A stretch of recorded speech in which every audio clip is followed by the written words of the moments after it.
Welcome to channel. मैं पूजा आपका आपके चैनल में एक बार फिर से स्वागत करती हूँ। जैसा कि आपको पता है कि हमने हमारे पॉलिटी की सीरीज़ को स्टार्ट कर रखा है, जिसमें हमने 9 चैप्टर्स को कर लिया है। तो आज हम 10th चैप्टर को पढ़ेंगे, जो है नागरिकता यानी कि जिसे हम सिटीजनशिप कहते हैं। इसके अंदर आता है वह भारतीय संविधान के अंदर भाग 2 में नागरिकता का वर्णन किया गया है, जिसमें अगर हम अनुच्छेद की बात करें तो अनुच्छेद 5 से 11 इसमें सम्मिलित है। तो आइए एक बार हम नागरिकता से रिलेटेड कुछ तथ्यों पर नजर डालते हैं, जो निम्नलिखित प्रकार से हैं। तो अब हम नागरिकता से जुड़े कुछ तथ्यों को पढ़ते हैं, समझते हैं, जो इस प्रकार से हैं। सबसे फर्स्ट तो जो नागरिकता जो हमारे भारत में नागरिकता है, नागरिकता से रिलेटेड जो प्रावधान किए गए हैं वह किससे लिए गए हैं, वह ठीक है। तो जो ब्रिटेन में नागरिकता है वहीं से क्या ली गई है, हमारे भारत में नागरिकता ली गई है। और इसका वर्णन, नागरिकता का वर्णन कहाँ से कहाँ तक है, भाग 2 में। और अनुच्छेद कहाँ से कहाँ तक, 5 से 11 तक अनुच्छेद में नागरिकता का वर्णन किया गया है। अब हमसे पूछा जाता है कि जो नागरिकता है उसका जो फर्स्ट बार उपयोग किसने किया था, तो इस शब्द का फर्स्ट बार उपयोग किसने किया था, अरस्तु ने दिया था। जो नागरिकता शब्द है वह किसकी देन है, वह अरस्तु की देन है। कि जो देश होता है, कोई भी जो देश होता है, उसके अंदर कितने तरीके के नागरिक होते हैं, 3 तरीके के नागरिक होते हैं। एक तो होते हैं सामान्य नागरिक, एक होते हैं सिटीजन और एक होते हैं अल्पसंख्यक। सामान्य नागरिक में कौन है, देशी हमारे देश में घूमने आया है, ताजमहल को देखने आया है या लाल किले को देखने आया है, तो वह आता है, वीजा बनवाता है, घूमता फिरता है और वापस चला जाता है। वह क्या है, एक सामान्य नागरिक है। उसे कोई भी कानूनी अधिकार प्राप्त नहीं है। वह ना तो यहाँ पर वोट डाल सकता है, ना ही यहाँ इलेक्शंस लड़ सकता है, ना ही कोई सरकारी पद प्राप्त कर सकता है। तो वह कैसा नागरिक है, सामान्य नागरिक है। नेक्स्ट आता है हमारा सेकंड नंबर पे है सिटीजन। सिटीजन वह है जो क्या है, भारत नागरिक है, उसके पास प्रमाण पत्र है, वोटर कार्ड है, आधार कार्ड है। वह क्या करता है, मतदान करता है, किसी भी पद पर निर्वाचित हो सकता है, जो भी हमारे बड़े बड़े पद हैं उस पद को प्राप्त कर सकता है। वह कौन है, हमारा सिटीजन। वह क्या करता है, उसे कानूनी अधिकार भी प्राप्त है। ठीक है, उसके जो मौलिक अधिकार हैं उसका हनन होने पर वह सुप्रीम कोर्ट में, हाई कोर्ट में अपनी याचिका को दर्ज कर सकता है। तो यह है सिटीजनशिप। और थर्ड है अल्पसंख्या का मतलब होता है कि जो लोग क्या होते हैं, थोड़ी संख्या में होते हैं, ठीक है, जिनका छोटा समूह होता है। जैसे कि मान लीजिए कि हमारे यहाँ पे मुसलमान कम है, तो यहाँ पे अल्पसंख्या कौन है, मुसलमान है। इसी तरीके से किसी क्षेत्र में किसी धर्म को मानने वाले कम लोगों की संख्या किस में जाएगी, अल्पसंख्यकों में जाएगी। ठीक है, अब आता है हमारे अनुच्छेद। हमने देखा ना कि जो भाग नंबर 2 है वह नागरिकता का वर्णन करता है, और इसके अंदर आर्टिकल्स कहाँ से कहाँ तक है, 5 से लेकर 11 तक इसमें आर्टिकल्स को शामिल किया गया है।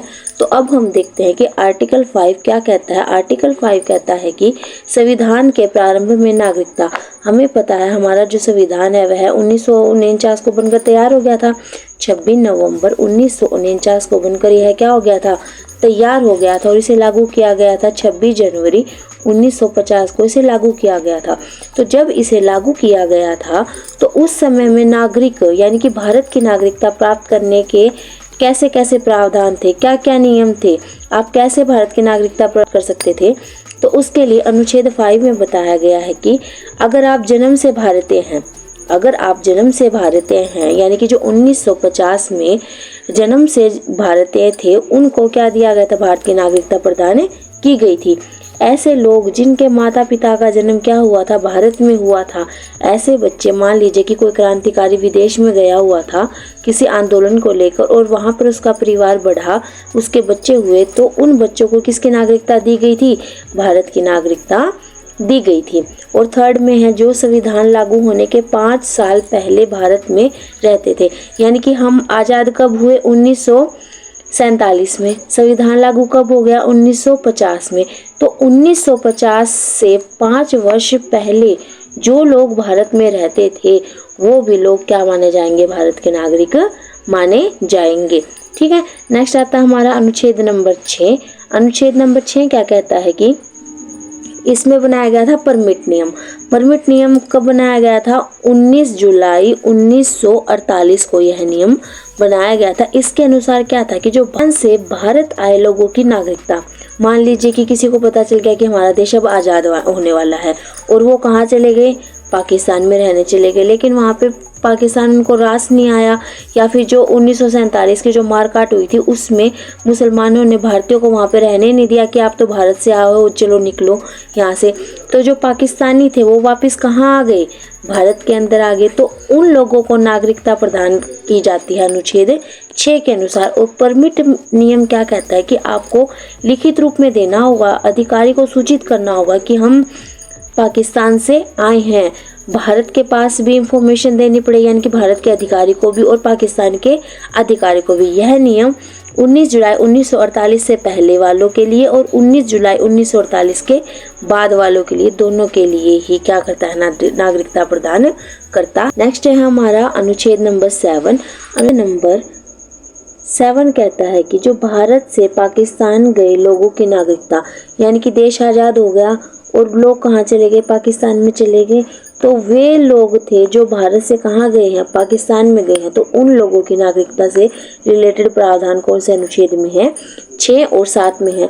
आज के समय में ये 2 अनुच्छेद हैं उनका कोई महत्व नहीं है, क्योंकि यह उस समय की जरूरत थी। किस समय की जरूरत थी? जब हमारा देश आज़ाद हुआ था, जब हमारा संविधान लागू हुआ था, तो यह उस समय की जरूरत थी। आज इनका कोई महत्व नहीं है। नेक्स्ट आता है हमारा अनुच्छेद नंबर 8।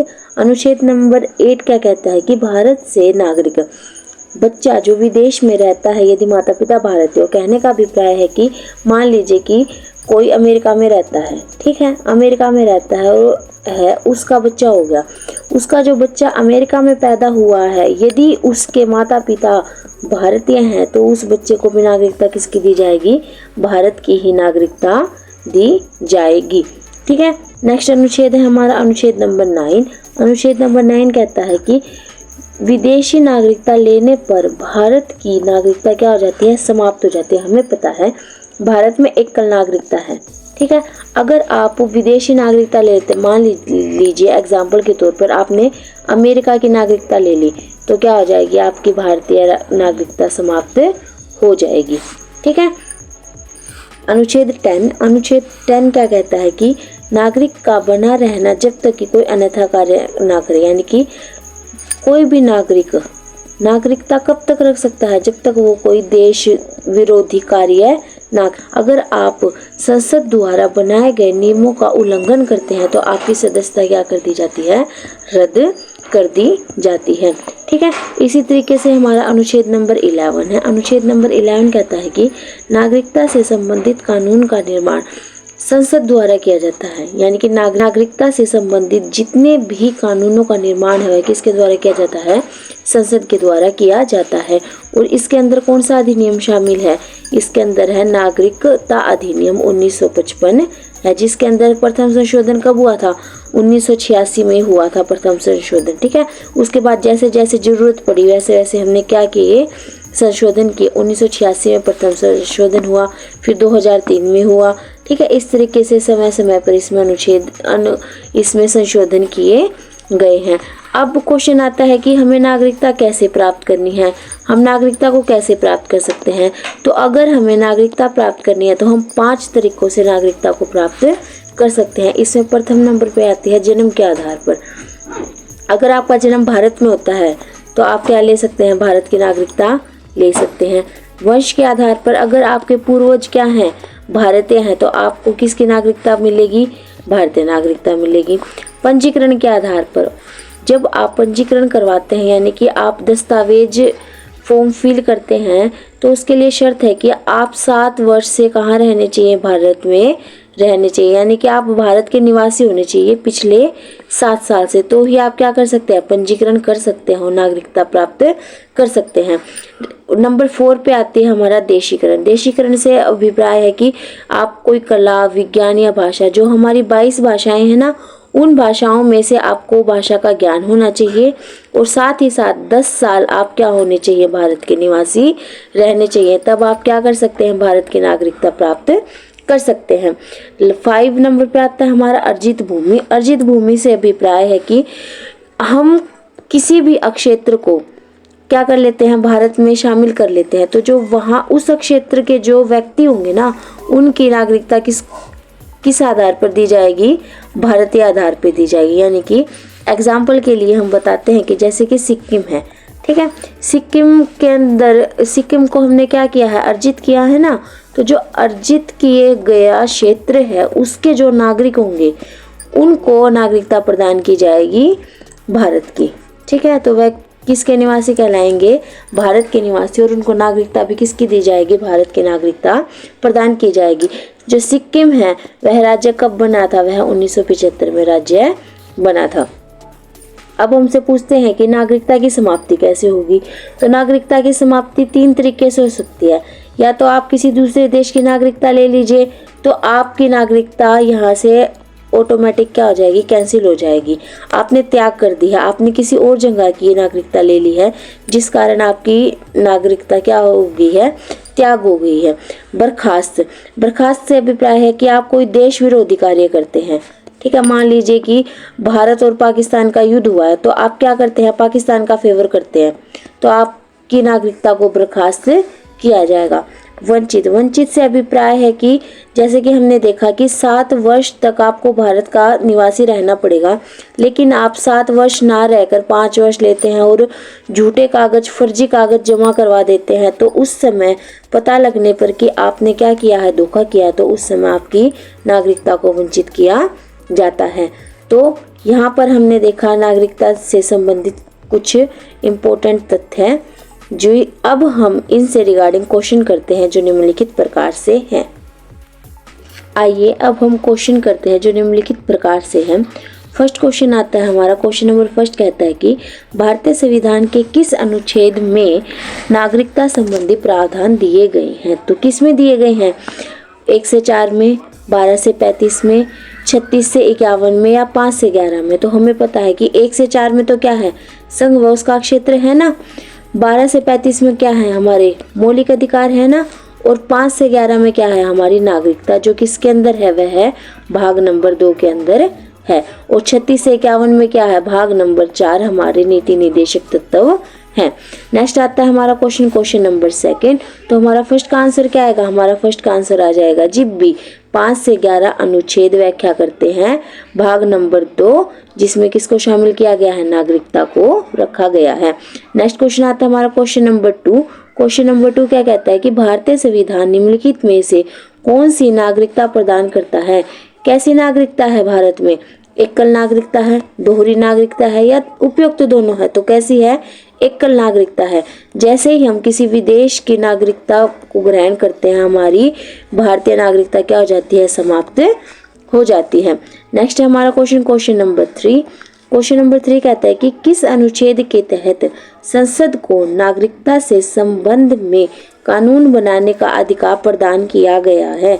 तो कौन से अनुच्छेद में किया गया, अनुच्छेद 5 में, 9 में, 10 में या 11 में। तो कौन से अनुच्छेद में, अनुच्छेद नंबर 11 में संसद को कानून बनाने का अधिकार प्रदान किया गया है। नेक्स्ट हमारा क्वेश्चन नंबर 4। क्वेश्चन नंबर 4 क्या कहता है कि भारतीय नागरिकता नहीं प्राप्त की जा सकती है। कौन नागरिकता को प्राप्त नहीं कर सकता, जन्म द्वारा। हमने देखा था ना 5 तरीकों से हम नागरिकता प्राप्त कर सकते हैं, जिसमें कौन सी थी, जन्म द्वारा थी, ठीक है, वंश के आधार पर थी, देशीकरण के द्वारा थी ना। इस तरीके से हमने 5 तरीके से देखी थी। तो देखो, जन्म से है, हाँ जी बिल्कुल है। देशीकरण से है, हाँ जी बिल्कुल है। किसी भूभाग के सम्मेलन से हम किसी क्षेत्र को अर्जित कर लेते हैं ना, तो उस समय भी हो जाती है। लेकिन भारतीय बैंक में धन जमा करके हम नागरिकता प्राप्त नहीं कर सकते हैं। तो इसका आंसर आ जाएगा जी हमारा डी। नेक्स्ट आता है हमारा क्वेश्चन नंबर 5। क्वेश्चन नंबर 5 कहता है कि देशीकरण द्वारा नागरिकता प्राप्ति का एक तरीका है। देशीकरण में हमने क्या देखा था कि आप किसी कला, संस्कृति या भाषा से रिलेटेड हैं और 10 वर्ष तक आप क्या हैं, भारत के स्थायी निवासी है तो उस समय आप क्या कर सकते हैं, नागरिकता प्राप्त कर सकते हैं। तो इसमें क्या, माता पिता की नागरिकता तो वो तो किसके अंदर जाएगा, वंश के अंदर जाएगा। भाई बहन की नागरिकता भी किसके अंदर चली गई, वंश के अंदर चली गई। विदेशी पुरुष से विवाह करने की या विदेश से मित्रता करने पर तो किसमें है, विदेशी पुरुष से विवाह करने पर क्या करेंगे आप, देशीकरण द्वारा नागरिकता प्राप्त कर सकते हैं। नेक्स्ट क्वेश्चन आता है हमारा क्वेश्चन नंबर 6।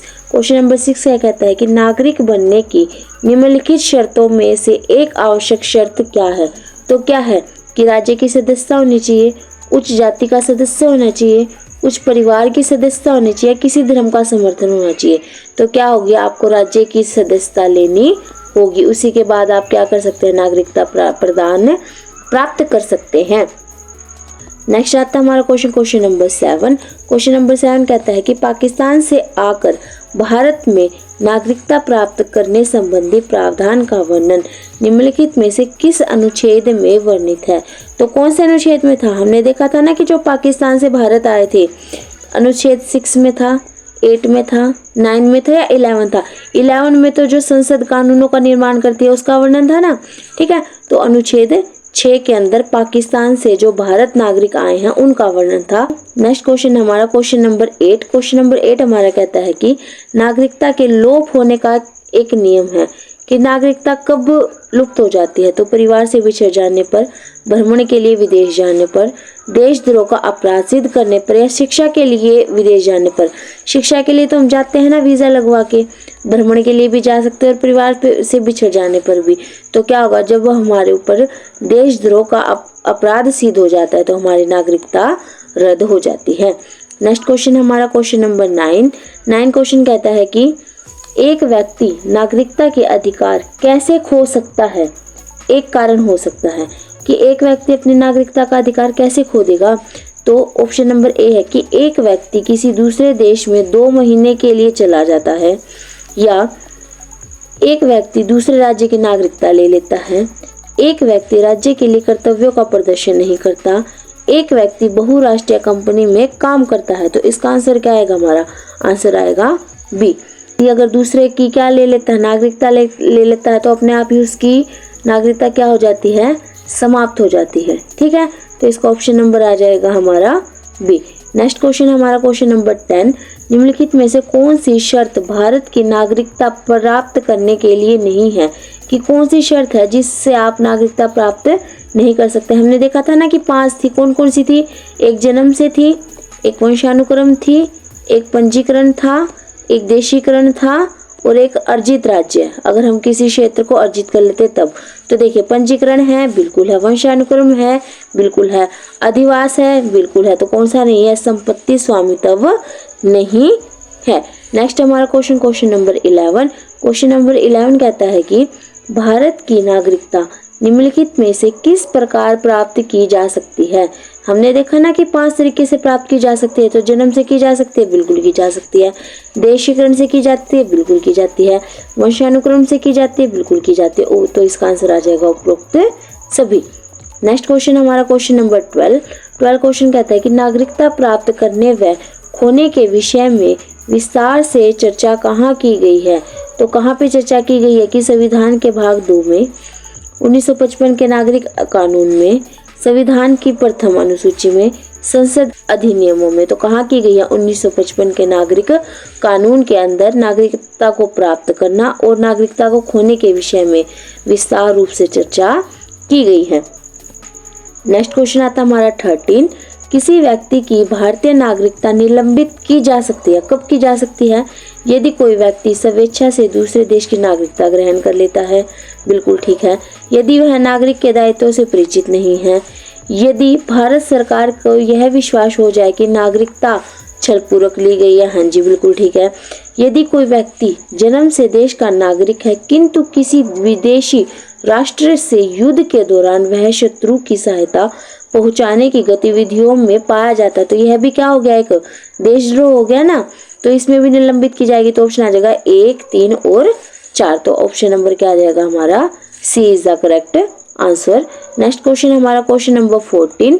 क्वेश्चन नंबर 14 क्या कहता है कि नागरिकता संशोधन अधिनियम 1922 के अनुसार 4 ऑप्शंस दिए गए हैं, इनमें से हमें बताने की कौन सी चीज़ ठीक है कि किसी भी बच्चे को भारत में जन्म लेने के कारण स्वतः भारतीय नागरिकता नहीं दी जाती, भारतीय पुरुष से विवाह करने वाली विदेशी महिला को भारतीय नागरिकता प्राप्त करने का अधिकार मिला, भारत के बाहर पैदा होने वाले बच्चों को यदि उसकी मां भारतीय है तो उसे भारतीय नागरिकता प्राप्त होगी, या उपरोक्त सभी। इसका आंसर आएगा हमारा सी। ठीक है, देखिए हमने देखा कि जो 1955 में कानून बना था, भारतीय नागरिकता कानून बना था, सबसे जो फर्स्ट संशोधन किया गया था वह किया गया था 1986 में। उसके बाद है क्या है, संशोधन किए गए 1992 में किया गया, फिर 2003 में किया गया, फिर 2009 में किया गया और 2015 में भी किया गया। तो इसके अनुसार जो 1992 का अधिनियम था, जो संशोधन 1992 में किया गया, उसके अनुसार भारत के बाहर पैदा होने वाले बच्चों को यदि उसकी माँ भारतीय है तो उसका भी क्या दिया गया, नागरिकता प्रदान की गई। पहले ये क्या था, केवल पिता के लिए ही था कि अगर पिता भारतीय है तो ही हम उसको क्या देंगे, नागरिकता देंगे, लेकिन महिलाओं ने कहा कि नहीं, हमें भी नागरिकता चाहिए, तो माँ पर भी इसको फॉलो किया गया था। नेक्स्ट क्वेश्चन हमारा क्वेश्चन नंबर 15 कहता है कि कितने वर्षों तक लगातार बाहर रहने पर नागरिकता समाप्त हो जाती है। तो कितने वर्षों पर, 3 पर, 5 पर, 7 पर या 9 पर। तो कितने वर्षों पर, 7 वर्ष तक अगर आप देश से बाहर रहते हैं तो आपकी नागरिकता समाप्त हो जाती है, और अगर आप 7 वर्ष तक देश में लगातार रहते हैं तो आपकी नागरिकता मिल जाती है, यानी कि आप नागरिकता प्राप्त कर सकते हैं। नेक्स्ट क्वेश्चन आता है हमारा क्वेश्चन नंबर 16 क्वेश्चन कहता है कि ऐसे सभी व्यक्ति जो डैश या उसके पश्चात भारत में जन्म ग्रहण किया हो उन्हें जन्मजात भारतीय नागरिक समझा जाता है। तो कौन सा था, 15 अगस्त 1947, 1 जनवरी 1949, 15 अगस्त 1950 या 26 जनवरी 1950। तो कब, 26 जनवरी 1950 को यह नियम बनाया गया था, क्योंकि इस दिन क्या हुआ था, हमारा संविधान लागू हो गया था ना। ठीक है, और इसलिए हम क्या कहते हैं, इस दिन को गणतंत्र दिवस के रूप में मनाते हैं। नेक्स्ट क्वेश्चन आता है हमारा क्वेश्चन नंबर 17 क्वेश्चन कहता है कि निम्न में से किस स्थिति में किसी भारतीय व्यक्ति की भारतीय नागरिकता समाप्त हो जाती है। तो कब हो जाती है, त्यागने पर, वंचित किए जाने पर, प्रवसन पर। तो किस पे आएगा, उपरोक्त सभी पर। नेक्स्ट आता है हमारा क्वेश्चन नंबर 18, निम्न में से किस स्थिति में किसी व्यक्ति को भारतीय नागरिकता से वंचित नहीं किया जाता। तो किस में नहीं किया जाता, निर्वाचन के दौरान, युद्ध के दौरान, आपातकाल के दौरान या उपरोक्त सभी में। तो उपरोक्त सभी में, या तो आपातकाल लगा हो या निर्वाचन का दौरान हो या युद्ध का दौरान हो, तो किसी भी समय में आपकी नागरिकता को रद्द नहीं किया जा सकता है।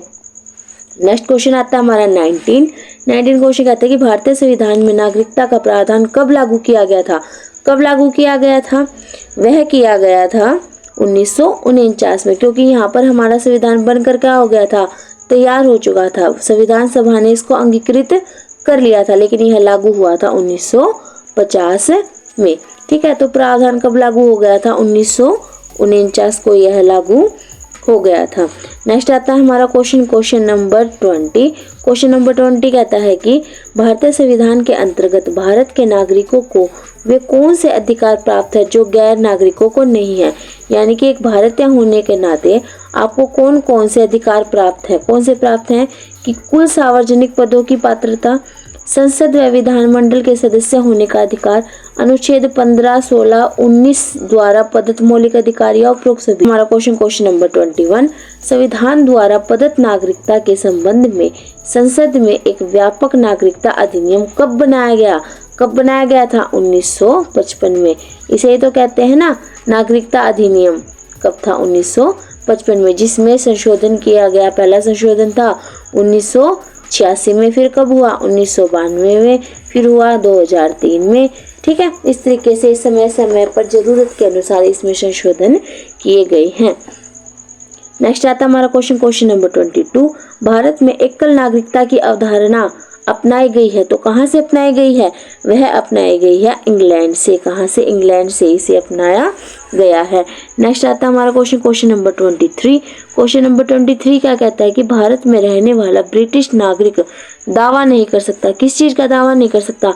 व्यापार और व्यवसाय की स्वतंत्रता का अधिकार, विधि के समक्ष क्षमता का अधिकार, जीवन की व्यक्तिगत स्वतंत्रता की सुरक्षा का अधिकार, या धर्म की स्वतंत्रता के अधिकार का। तो किस चीज का दावा नहीं कर सकता? वह दावा नहीं कर सकता व्यापार और व्यवसाय की स्वतंत्रता के अनुसार वह दावा नहीं कर सकता है। नेक्स्ट क्वेश्चन आता है हमारा क्वेश्चन नंबर 24 कि किस देश में दोहरी नागरिकता का सिद्धांत स्वीकार किया गया है? तो किस में किया गया है? वह किया गया है संयुक्त राज्य अमेरिका में दोहरी नागरिकता का सिद्धांत स्वीकारा। Question number 25। क्वेश्चन नंबर 25 कहता है कि नागरिकता निम्नलिखित में से किन विधियों द्वारा प्राप्त की जा सकती है? जन्म द्वारा की जाती है, बिल्कुल की जाती है।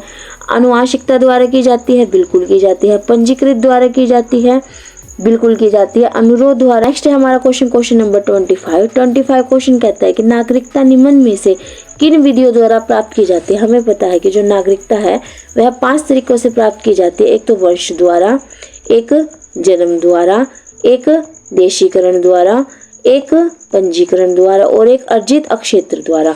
तो इसमें से हमारे पास ऑप्शन है जन्म द्वारा बिल्कुल की जाती है, आनुवांशिकता द्वारा बिल्कुल की जाती है, पंजीयन द्वारा बिल्कुल की जाती है, अनुरोध द्वारा यह नहीं की जाती। तो इसका आंसर आएगा 1, 2 और 3। और 1, 2, 3 कौन से ऑप्शन में है? Option number B is the correct answer. आज के लिए हमारा लास्ट क्वेश्चन है क्वेश्चन नंबर 26। क्वेश्चन नंबर 26 कहता है कि नागरिकता प्राप्त करने के लिए शर्तें निर्धारण करने वाला सक्षम निकाय कौन सा है? तो किसके द्वारा नागरिकता से रिलेटेड कानून बनाए जाते हैं? वह बनाए जाते हैं संसद के द्वारा। किसके द्वारा बनाए जाते हैं? संसद के द्वारा कानूनों का निर्माण किया जाता है जो कि नागरिकता से रिलेटेड है। तो यह थे आज के हमारे क्वेश्चन। आज हमने 26 क्वेश्चंस को किया है जो नागरिकता से रिलेटेड थे। नागरिकता हमारे संविधान के भाग नंबर 2 में है और इसमें आर्टिकल 5 से 11 शामिल किए गए हैं। तो आशा है कि आपको यह क्वेश्चन अच्छे लगे होंगे। अगर आपको यह वीडियो अच्छी लगी हो तो आप इसे लाइक कर सकते हैं और चैनल को सब्सक्राइब कर सकते हैं। Thank you.